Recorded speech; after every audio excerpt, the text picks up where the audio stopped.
Volition once held a design session in which employees could pitch their own ideas for games. The company was looking for what came next after a series of underperforming titles. One suggestion was a hybrid between a first person shooter and a gang simulator, which at the time was something that really hadn't been done before. After setting some ground rules in order to reduce the controversy around such a game, Volition got started on their PS2 project titled Bling Bling shortly thereafter. But the game didn't keep the bling. Instead, it was released as Saints Row in August of 2006.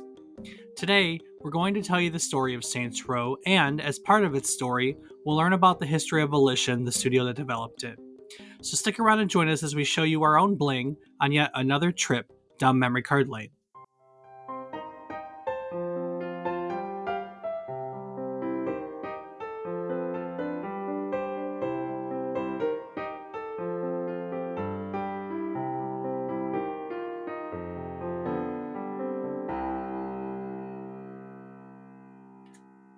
Good morning, good afternoon, and good evening. I hope these words find you well. Hello and welcome to the 157th episode of our video game history podcast, A Trip Down Memory Card Lane. Each week, we'll tell you a story about one topic relevant to the current week in gaming history. It can be about a game, a console, a person, a technology, whatever I want to do, so long as I can find a way to make it relevant to this week. While doing so, while teaching you said story, we hope to teach you something new about the topic, what it took from the world as its inspiration, or what it gave back to the world in its legacy. Today, we're all going to learn about Saints Row, the action-adventure game developed by Volition in August of 2006. I'm David Casson, and as always, I'm joined by my co-host, who is currently recruiting for his own gang. He's my brother, Rob Casson. Rob, go ahead and pitch the people your gang. Let's get some people recruited. Well, Dave, if you like to have fun, play some cool games, and not afraid to talk some smack to your friends, that's the gang you want to be in. That's a gang? That's the gang.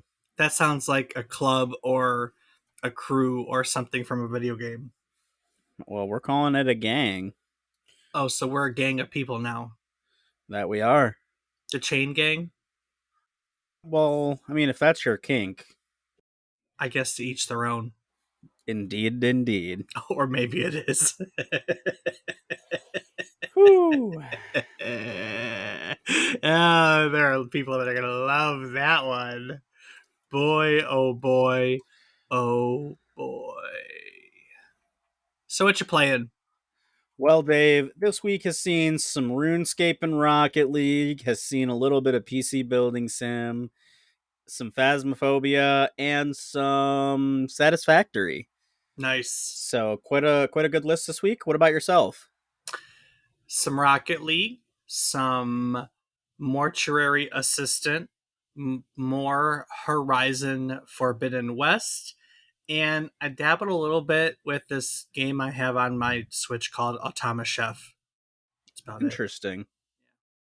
It's basically like, I mean, it's exactly what it sounds like. It's a restaurant sim that's all about automation.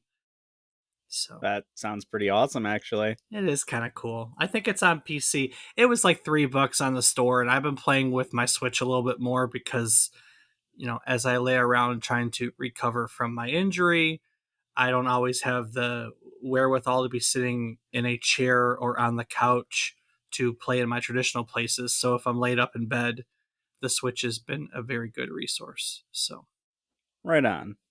all right. I already know the answer to this, but are you familiar with Saints Row? Never heard of it. No, not at all. No, this one escapes me. Can't tell you We've anything never about it. we've never played Saints Row ever. No, I don't think we have, Dave. Yeah, I don't think we have either.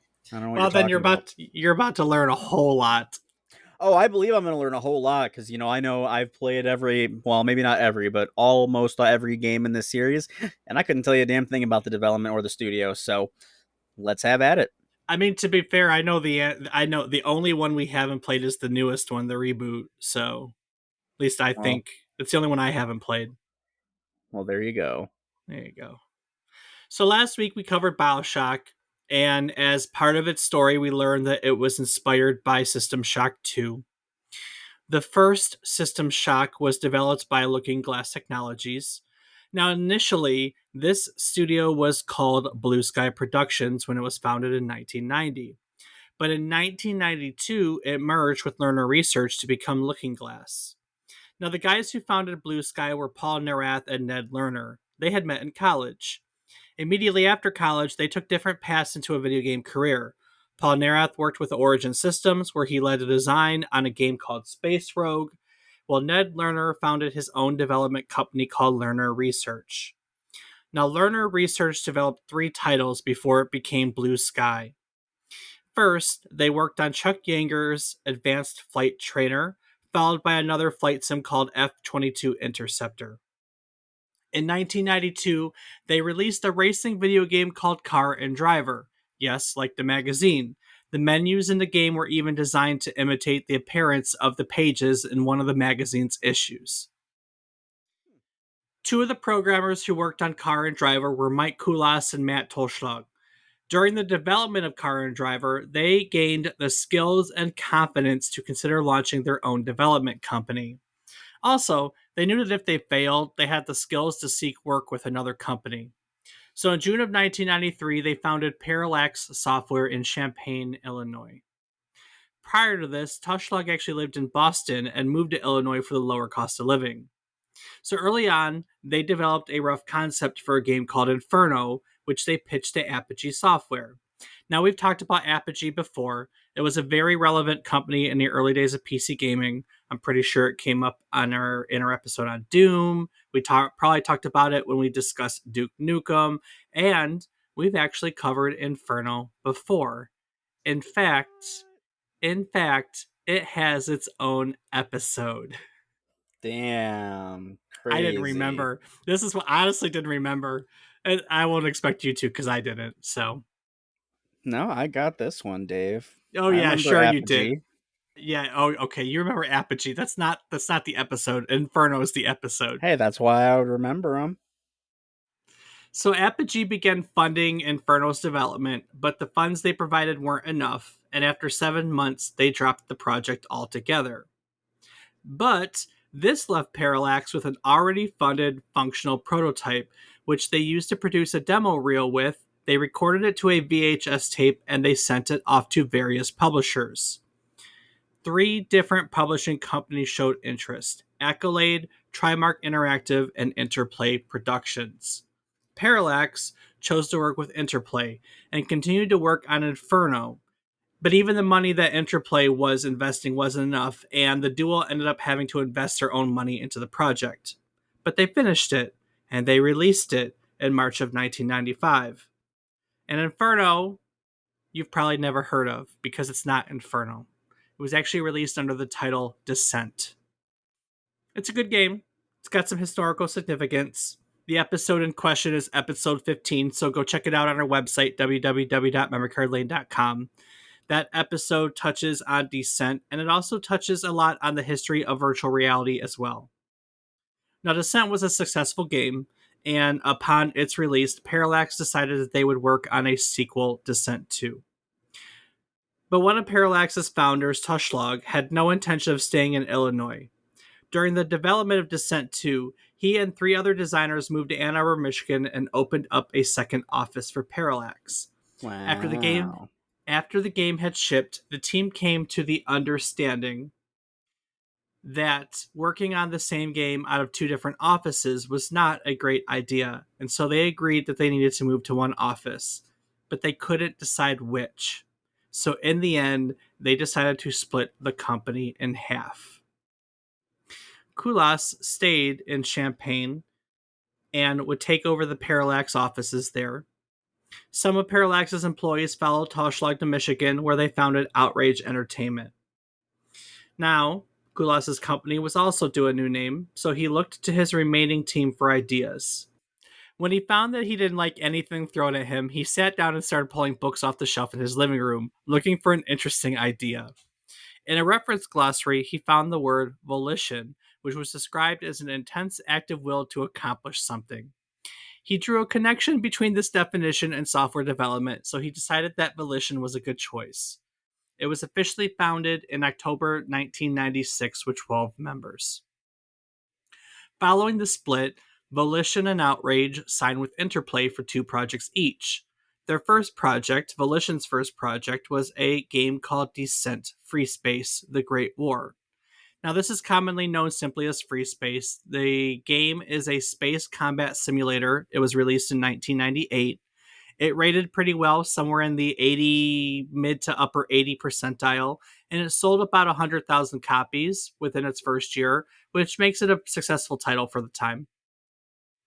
After the release of FreeSpace, the team at Volition began to work on 4 different projects: FreeSpace 2, Descent 4, Tube Racer, and a game called Summoner.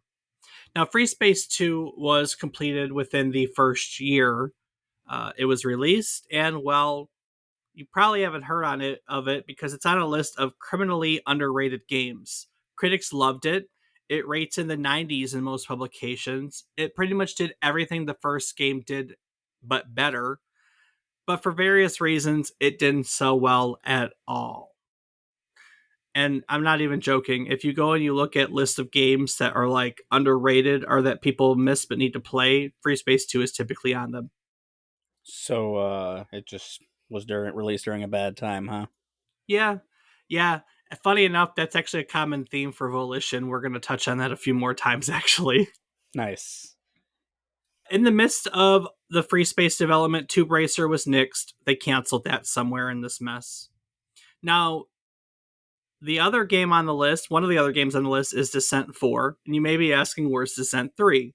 Well, Descent 3 was being developed by the other company, Outrage. And the series always did well, so Interplay had asked Outrage to do Descent 3 and Volition to do Descent 4. But during the development of Descent 3, Interplay began to have financial difficulties.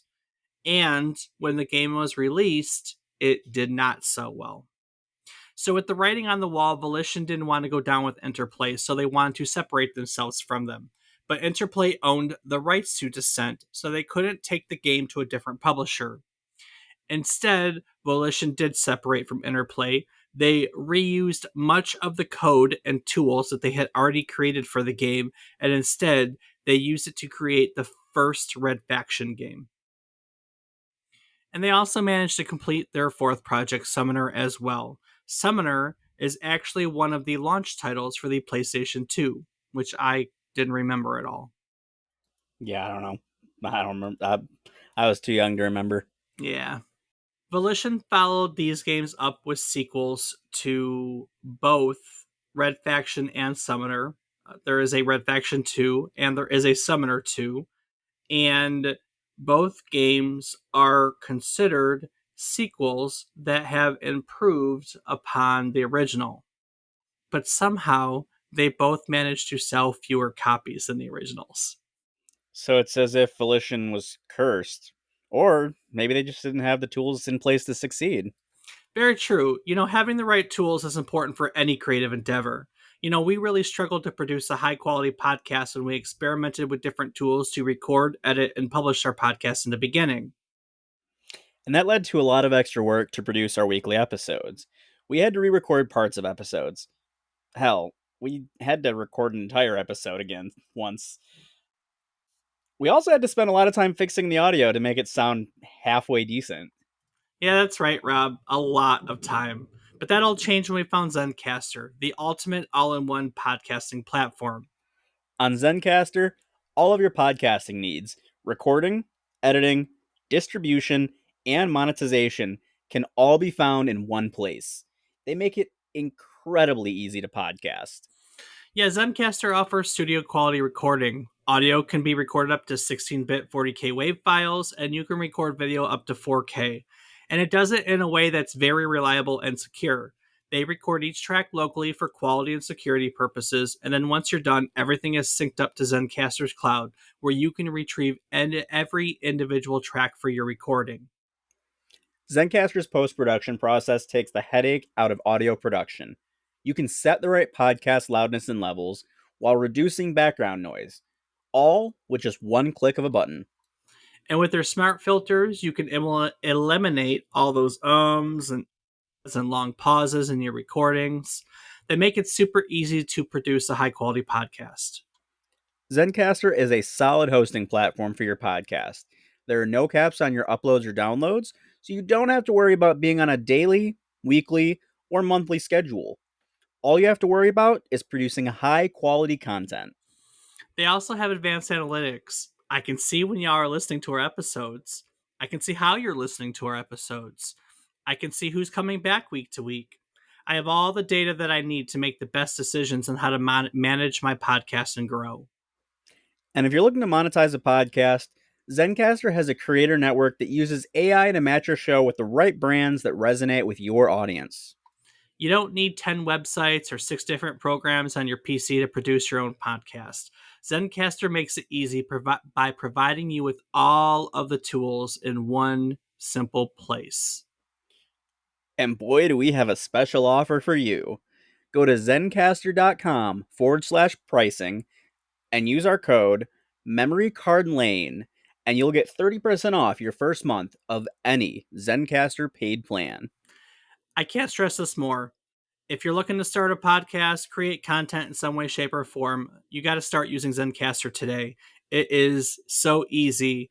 They just have all the tools and it's fantastic. So it's an all in one solution. Start using Zencaster today. And well, back to our story, Rob. Volition, though, they didn't seem to have it easy at all, you know? In fact, you nailed it right on the head when you said that they seemed to be cursed.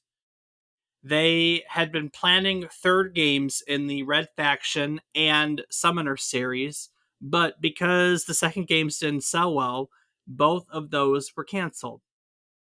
Now, following these cancellations, the team started to work on a heist style game called Underground. They put about 12 months into this project until Grand Theft Auto 3 was released. As a result of GTA 3's success, the marketing department at THQ, who was publishing most of Volition's games at that point, kept pushing expectations for Underground higher and higher and higher. And at some point, both parties realized that these expectations could not be met, and Underground 2 was canceled. Now, Well, after damn. this, they made a licensed Punisher games that was halfway decent. You ever play the Punisher game? I did not know. It was good. It was pretty gruesome, gory. I liked it. And somewhere in the midst of all this, they held a design exercise and they invited staff members to submit ideas for a new game. One idea that was thrown out there was to make a hybrid between a first person shooter and a gang simulator, which was realistically a genre that no one had really touched at that point. A trailer was put together by taking snippets from various movies and games, underlaid with the song Fuck the Police. And after it was showcased in the THQ boardroom, THQ's chief financial officer stepped forward, stating that this would be a game they'd be more than happy to develop. Nowadays, they'd probably get canceled. I don't know. I don't know, because these things still exist. That's true, and there's money to be made. If there's money to be made, people don't care. Very true. So before development, Volition imposed several rules on the game. They wanted to exclude children. They wanted to not allow players to kill police. They knew they didn't want the game to be gruesome or have over the top, just blood and guts and all that, because they didn't want to generate too much controversy. And while the idea may have started with the concept of putting two genres together, as they sat down to actually define their design principles, they decided to focus on one specific thing, and that is crafting an open world. And with that, they began work on a PlayStation 2 project called Bling Bling. That's incredible. I know. Their open world design was to provide players with more freedom in how they interacted with the open world. As they wrote the story, they did it in a way that allowed players to progress through the story at their own leisure. This was challenging because they had to balance the open-ended nature of the mission structure with a story progression that still felt natural and engaging. During this process, they turned to earlier open-world games. Grand Theft Auto is probably on the list, let's be honest, to Yep. establish a basis for innovation, adapting a design philosophy that everything matters. Design director Christopher Stockman felt that previous open world games did not reward players for experimenting with the sandbox enough because story progression was often siphoned off from the free roam gameplay. And so the team really worked at what they called synthesizing the game mechanics so that missions, activities, and customization all really worked well together. Now, this evolved into the concept of activities, through which the player would be encouraged into off mission content because progression through activities would unlock more story missions. Then we had to figure out where it was taking place. This game takes place in what's called the city of Stillwater. It's a fictional city in the state of Michigan, which is said to be partially modeled after Detroit. Interesting. Wow. Also, Boston and I think New York or Pittsburgh, one or the other. Well, so the second gate city in the series is Steelport. That's more the Rust Belt stuff, but definitely Michigan, definitely Detroit for starters. But there's inspirations from other places. It's pretty dope. When the team was developing Stillwater, they started by rendering a crude model of the city in the engine, and they put a car in it and they drove through it to get a sense of the city's scale. They found that their initial design was too small, so they quadrupled its dimensions, but that proved to be too much for the overall design of the game, so they had to work on finding a middle ground that made sense for both the story they wanted to tell and the capabilities of the development team and the schedule that they had. From Nice. there, from there, they began to build the city out. They added transportation networks, they added buildings, they kind of did it in little districts. And they really worked at making sure that no district in the city felt more dense than any of the others. There were districts and like a shopping mall, for instance, that they didn't use. Those assets were put away and actually reused in the second Saints Row. So they did a really good job on not really wasting any resources. But the development process wasn't without its issues. We discussed this almost, I mean, a lot of weeks we hear about issues with the development process. There, for starters, were many Volition employees who didn't like bling bling whatsoever. They either didn't want to be associated with a gang simulator or they thought that the work that they had put into the game wasn't very worthwhile. Also, at some point, the project was switched from a PlayStation 2 project to an Xbox 360 project, which was a difficult transition for the team at Volition because the 360 wasn't even out yet. This was during its development phase. So the documentation provided with the dev kit wasn't really complete. And at the time, they didn't even know what the final hardware specifications were going to be. Wow. That's insane. I know. So all in all, during the game's development, Volition overspent its budget. Its budget was 9 million. I'm not sure how far it went over, but I do know that it brought its headcount to over 100 people. So it grew into a pretty big studio. And as we know from, I mean, even our discussion last week, when studios grow exponentially, they frequently struggle with growth. That's just a fact over and over and over. So but yeah, as we now know, they did manage to finish the game, and it was released to the world as Saints Row, not Bling Bling. I don't think Bling Bling would have done well. Do you think Bling Bling would have done well? I don't know, man. There's a lot of people who would probably dig Bling Bling pretty high. Yeah, maybe. Well, Saints Row was released to the world on August 29th, 2006 for the Xbox 360. Now, for those of you who haven't played it, Saints Row is an open world action adventure game.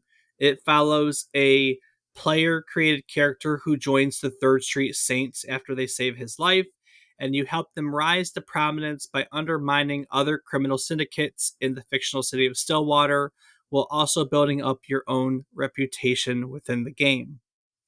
As we noted in the development process, the storyline is nonlinear. It's divided into three separate story arcs, one for each of the rival gangs that you have to defeat in the city. Now, at the time, and even now, to be fair, Saints Row is compared to Grand Theft Auto. I've heard it called Grand Theft Auto's little brother. I've had it heard it called a Grand Theft Auto clone. I've heard it called a Grand Theft Auto knockoff. Am I missing anything?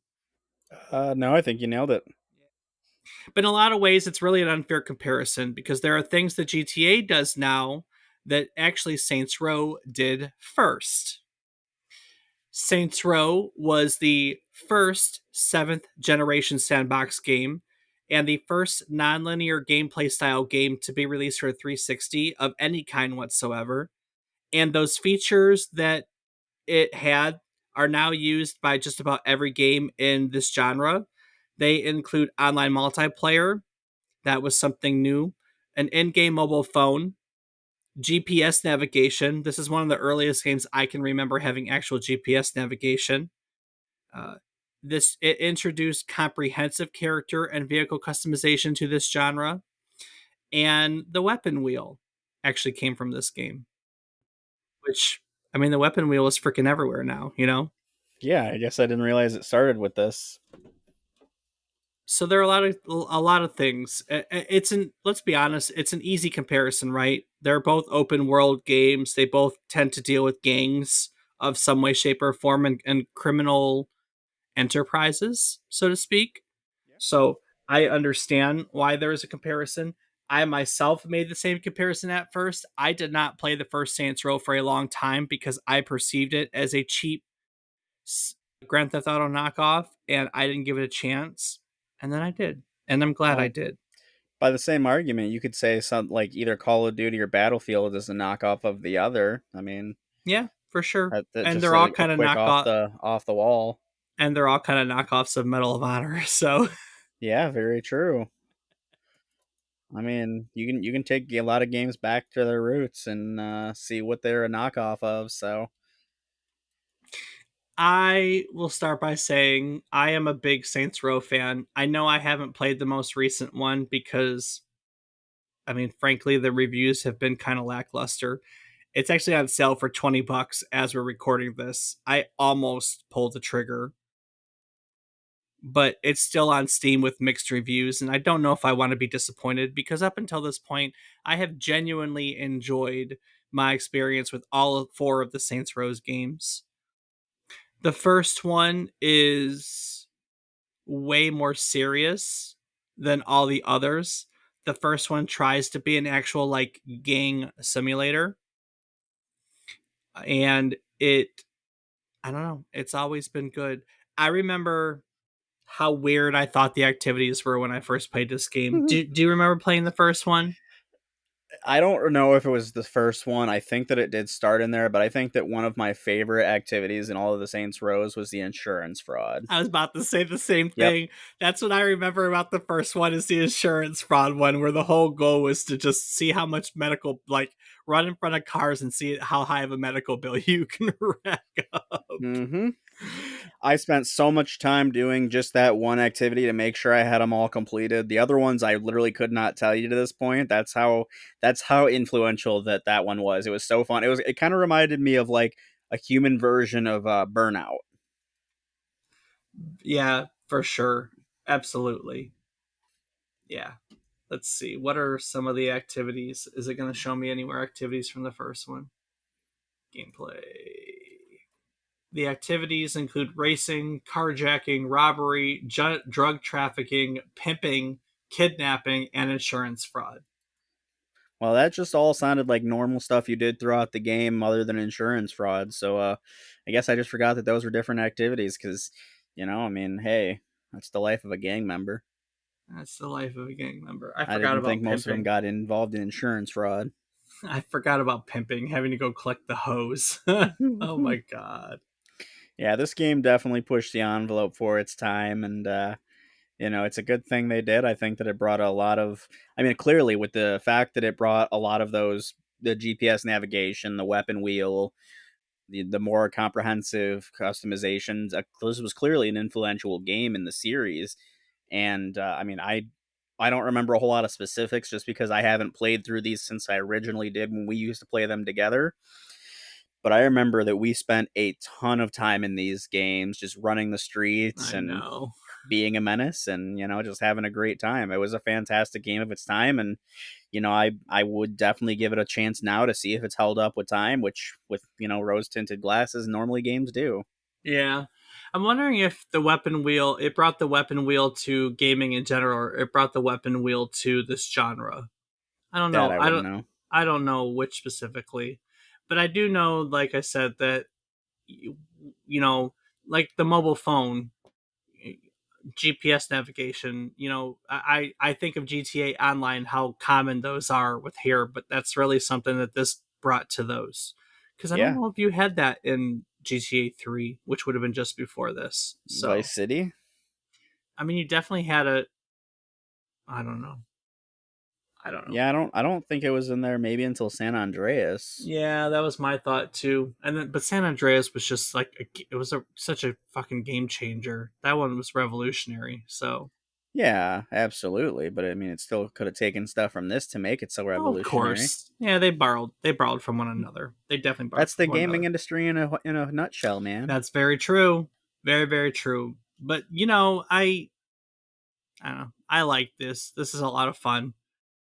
The Saints Row series did not end with the first Saints Row. It was a popular game, sold very well, and so it kept going. Volition kept making them. In 2008, we got Saints Row 2. This one takes place 5 years later. You wake up after being in a coma for 5 years due to the results of the first one and find out that three new gangs have taken over the city of Stillwater, and you rinse and repeat the first game. Basically, at this point, the series takes a comedic tone. This was purposefully done to set it apart from Grand Theft Auto because they didn't want to be compared to them forever and a day. Makes sense. Oh well, and I mean that's what I like about it. That I mean the comedic tone has always been what cracks me up. I mean by the third one you're beating people with giant dildos, Yep, that. Yep.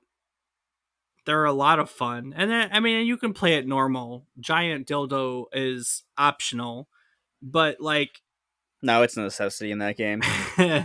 Pretty sure it was you an achievement. Let's be honest. you Wouldn't be can surprised. yeah, you can definitely tell that there is a difference in the tone of it. I remember getting such a kick out of the banter of the characters when you're driving around. I think in Saints Row 2 there's karaoke. Like songs come on the radio and some of the people that drive with you will start singing to the songs, which always cracked me up. Like the fact that a developer took the time to record those lines and add it in the game, I loved, loved. That might be the third, but it's in one of the two or three. Yeah, so I mean, Saints Row just got bigger and better and funny. In 2011, we got Saints Row the Third. This changed location. It now takes place in the city of Steelport. This is a they basically upped the ante.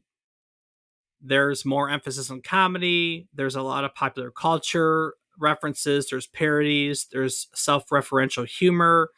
It's just over the top in general. And again, a lot of fun. Now, Saints Row 4, things got kind of weird for me personally. In the fourth game, it's set 5 years after Saints Row the third, and it begins with the boss being elected president of the United States. And when aliens attack the Earth, the boss and other saints are abducted and they're put into a simulation of Steelport that's meant to break their wills. And basically, they have to rise up, defeat the aliens, break the simulation, and send the aliens packing. It was even more over the top, but it maybe pushed it a little too far for me personally. But I still Fair played it. enough. I played it and liked it. Some of the simulation stuff was cool. Like I vaguely remember being put into like a 50s like Leave It to Beaver type town. That was kind of neat. So they got to use the simulation to do some very very interesting things. But yeah, it was a lot of fun.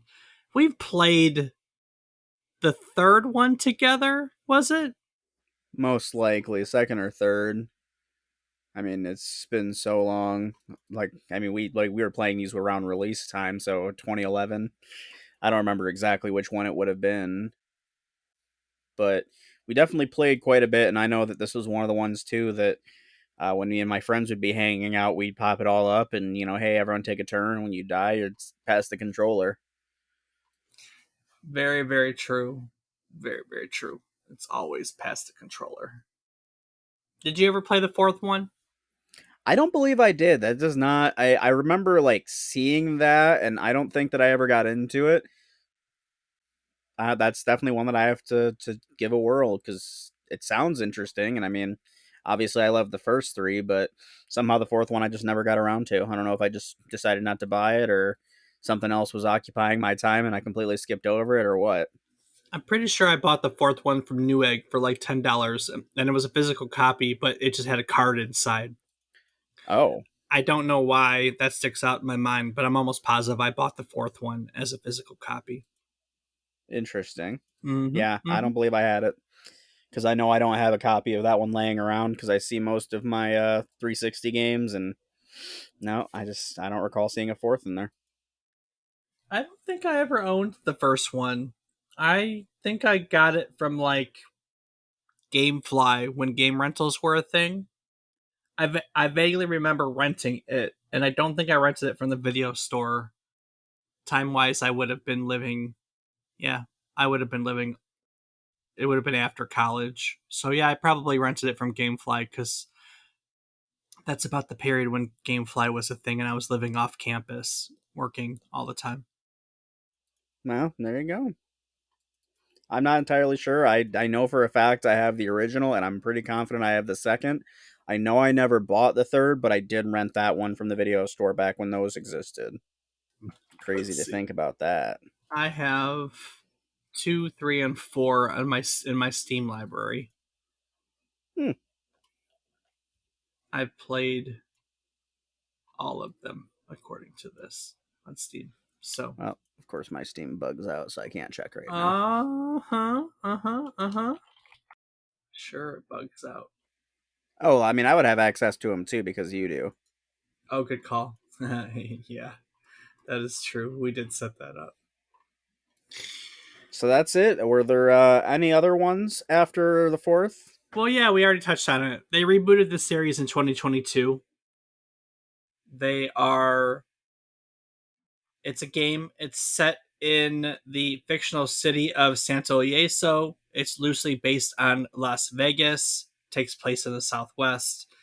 It the story follows a group of four friends who start their own outlaw gang called the Saints, which they subsequently expand by seizing power from other criminal organizations in the city.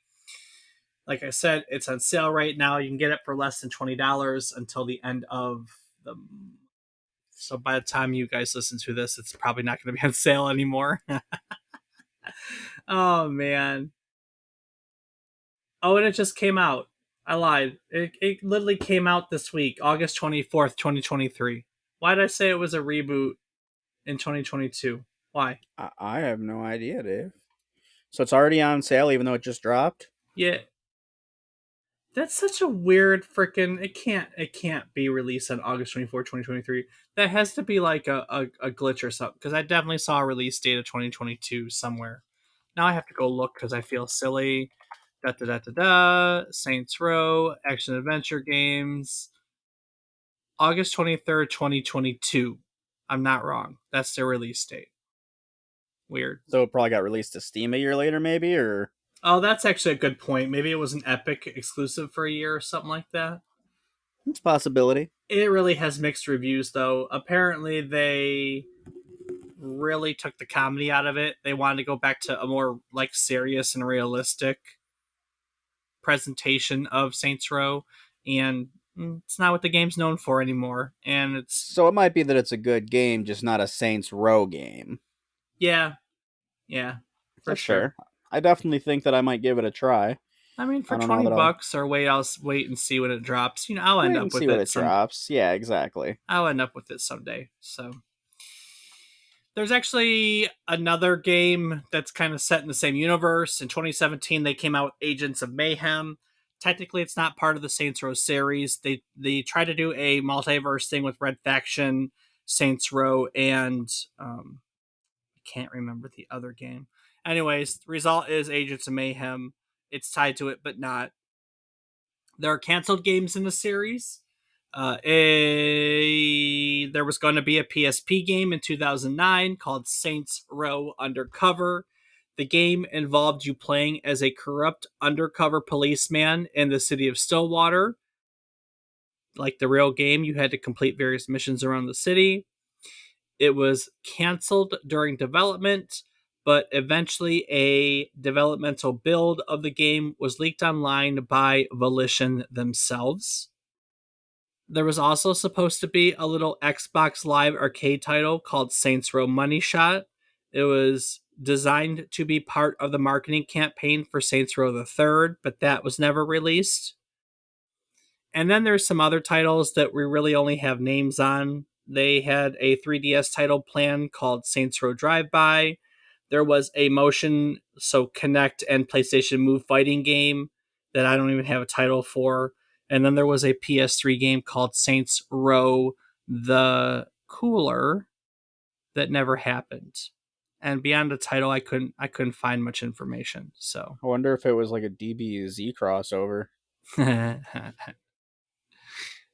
do not know. As for other media in the Saints Row universe, there's no comic books, there's no books. I don't really know what you'd write about. But they've tried to get a film going more than once. First, back in 2009, rapper 50 Cent announced that he was working on a screenplay. He had all intentions of writing and optioning the rights for a Saints Row film. Again, never happened. In 2019, it was announced that a Saints Row film was in pre production. Greg Russo is the screenwriter. He's done a few other things, like he's also working on a sequel to the live action Death Note. And I think one other video game adaptation I can't recall right now. He's got a decent pedigree, but we haven't heard anything about it since 2019. So who the frick knows? Yeah, I don't know. I didn't even hear about the one that like I'd never even heard it back in 2019. As for other players in this, the other company, the Outrage studio, was bought by THQ and shut down within like 2 years. The one that was working on Descent 3, they only made, I think, 2 games. Oh wow. I guess I Mike didn't realize that. Mike Kulas actually left Volition in May of 20. I'm probably butchering his name. Sorry, dude. Kulas? I don't know. He actually left Volition in May of 2011 during the development of the third Saints Row. He, as he put it, goofed off for 4 years before he managed to get back together with Matt Tushlag, and they founded a new studio called Revival Productions in 2014. They kickstarted a game named Overload. It is designed as a spiritual successor to Descent and Descent 2, which of course are their earlier video games. Does it well, does it in virtual reality, no less. So that's kind of cool. It came out in 2018 and it got fairly favorable reviews. As that all winded down, Kulas actually returned to Volition as general manager. He was gone for only about 8 years. I guess I say only, it's a long time. And when he joined the team, that would have been right about when they started development on the reboot of the series. I haven't seen any news about him since. So as far as I know, he is still managing the studio through whatever it's working on now, which I can't find out what they're working on now. I have no clue. I And wonder if that also, was like a condition of his return that like, hey, we got to reboot the series if I'm coming back because that's where I got my start and now I'm gonna do it again. I don't know.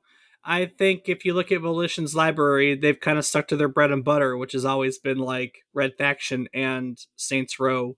So I don't think it was a condition, but it was inevitable because that's what makes them money and that's all they really do anymore. So Yeah, fair point. Also, I think they went so far sideways on Saints Row 4 that they didn't have any choice but to reboot the series. Just wish they would have kept the irreverent humor because that's what gives Saints Row its charm. Maybe they'll have learned their lesson. Maybe they'll have learned their lesson. Or you know what it is, Dave? The original one tried taking itself seriously and progressively got more sideways. So maybe that's what's going to happen with the reboot franchise. No, actually, so through a series of all sorts of acquisitions and stuff, Volition actually was owned by Deep Silver. Not owned, but they were part of the Deep Silver group. Deep Silver is owned by Koch Media. The reboot did so poorly, mediocre reviews, didn't sell very well, that they actually moved Volition from Deep Silver to Gearbox. So now they work under Randy Pitchford and Gearbox, we always associate with Borderland, but they're a publishing company that does way more than Borderland. But they went from being part of Deep Silver to being part of Gearbox under the Koch Media conglomerate. So the studio moved. I did not see anywhere where they fired him, so he's probably general manager still, and they're figuring out whatever is next. But now they're part of Gearbox. Well, I don't know. Still could always mean a reboot. The second one could be crazy. Maybe if they follow the theme of the first series, you're probably right. It was a As formula for success. That's right. As for Touchlog, I can't find any news on him. I don't know what he did after Overload. So, but Probably Volition got still overloaded. probably got overloaded. Probably it was a whole lot of game, but everyone's still kicking. Volition's still kicking, and the Saints Row franchise is still kicking, and the founders of Volition are still kicking. Everybody's still kicking. So Kick, no kickity, kick, kick, kick. kick. And as far as I know, you can kick people in Saints Row. I don't actually know if that's the case, but I wouldn't be surprised. You can punch people. You got to be able to kick. very true, very true. But this story goes back. This story goes way, way back. Like I said, they got their start making Descent. And as I noted, we previously did an episode on Descent, previously called Inferno. That would be episode 15. And in case you are not aware, you can go and check out all of our episodes, 157 episodes now, in our archives on our website at www.memorycardlane.com. Rob, what else can people find on our website? Well, Dave, you can find a calendar of our future episodes. You can maybe go ahead and leave us a little bit of information you know about the game or just some fun little quirky things that you like about the game. You can find a description of Dave and I. You can find links to things such as our Patreon, where you can, for the cheap, cheap price of $1 a month, see unedited videos and ad free, not videos, where you can find unedited and ad free versions of the episodes that you hear here. You can also find links to things such as our Discord, where you can come hang out with Dave and I, talk about games, or just tell Dave that he's wrong. That's And right. speaking of David being wrong, you can find links to our social media. I am on multiple platforms as Rob_O_Raptor, and Dave. I can be found on various platforms as David_is_wrong. Come and tell me how wrong I am. Each week, we tell you a story about one topic relevant to the current week in gaming history. This week, said story is about Saints Row, the action adventure game released, I don't know, August of 2006, I guess. Well, teaching you about all these topics, while giving you these history lessons, we hope to teach you something new. It can be something new about the topic, it can be something that it took from the world as its inspiration, or you can learn something that it gave back to the world in its legacy. We do research for every episode, and as we research them, as we tell you these history lessons, we learn things. That's the best part about doing this website. It's a vicious, not vicious. It's a fantastic cycle where when we teach, we learn. I don't remember all these stories, so every time I sit down to do research and refresh myself for an episode, I learn things. It's great. I love learning things. That brain is a sponge, and I love teaching you all. So, in recognition of the teaching learning cycle, we like to go round table and talk about our takeaways. So, Rob, what did you learn today? Well, Dave, this was a definitely knowledge packed episode of things that I did not know about. I think my biggest takeaway is one, we can't get past the name Bling Bling. That is incredible. Should have stuck with it. I think they really should have stuck with it. That would have been fantastic. But I also think it's really cool how we just see here the interconnection, the interweb of all of these different developments of games, the different companies that develop them, the designers and things.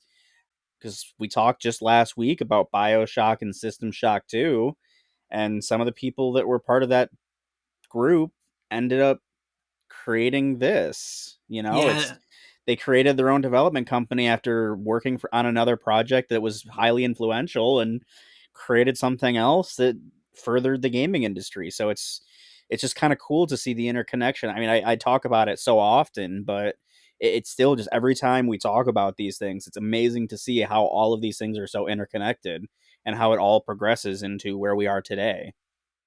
it's very true. When I started out my research for today's episode, I did not expect to be able to tie it to last week's episode, which cracked me up when I finally did so. I was like, Blue Sky Productions. Blue Sky Productions, I've done that. Inferno, Descent, we've done that too. Like it I mean, we're getting to the point with enough episodes behind us that we just keep putting all the pieces together, you know? Absolutely. It's great to see. So that's mine. What about you, Dave? What was your big takeaway from this week?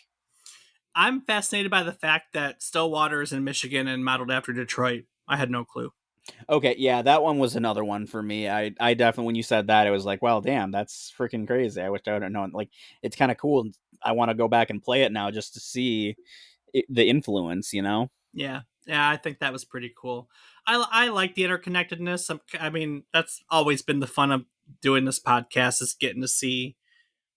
I've always been a advocate in that I don't think that we treat enough people in this industry as artists the way we should. We know movie directors and we know screenwriters, and there are recognizable things, but there are not a lot of those same type of figures in the video game industry. And I've always been an advocate for making sure that people get credit where credit is due. And that was part of, why we do this week in, week out. So yes. So yes. But that, my friends, is the story of Saints Row and the Stillwater gang, you know? Indeed, it is, Dave, and a fantastic game and series it is. I know. I love Saints Row. You're right. It's one of those games that like you can just pick up and run around with a friend and beat people and have a lot of fun doing it. You don't have to put terribly much thought into it, and you have a lot of like. There's always space for games like that in your life. They're just a lot of fun. Absolutely, hit it right on the head. All right. Well, before I take it into next week, Rob, is there anything that you'd like to add to today's episode? As always, Dave, I do just want to take one quick moment to say thank you so much to everyone for listening. It means the world to us, and we hope that you enjoy hearing us as you listen. So thank you. Awesome. Well, with that being said, let's look at next week, where we're going to be heading back yet again to one of the greatest and most important video games of all time. I know I say that over and over and over, but there's still lots of very important, great video games we haven't touched on. Released in September of 1998, Metal Gear Solid is an action adventure stealth game that helped popularize the stealth genre and in engine cinematic cutscenes.